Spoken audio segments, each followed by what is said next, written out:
అహం సర్వస్య ప్రభవః మత్తః సర్వం ప్రవర్తతే ఇతి మత్వా భజంతే మాం బుధా భావ సమన్వితాః.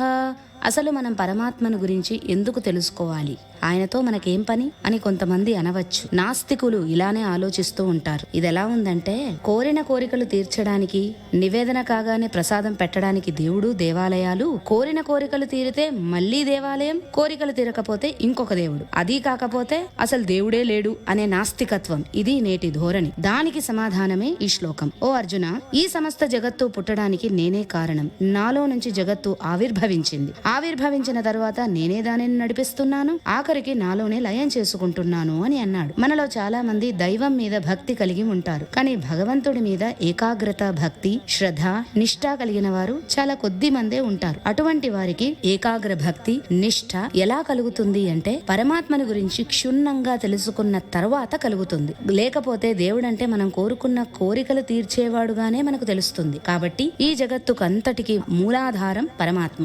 ఆయనే జగత్తును సృష్టించి, పెంచి, పోషించి లయం చేస్తున్నాడు. మనం నిమిత్త మాత్రులం అని తెలుసుకోవాలి. అప్పుడే పరమాత్మ మీద అచంచలమైన భక్తి, ఏకాగ్రమైన శ్రద్ధ, భక్తి కలుగుతాయి. అందుకే భావ సమన్వితాః అంటే భగవంతుని గురించిన భావంతో నిండి ఉండాలి, ఇంకొక ఆలోచన ఉండకూడదు. అటువంటి వారికి భగవంతుడు సులభంగా ప్రాప్తిస్తాడు.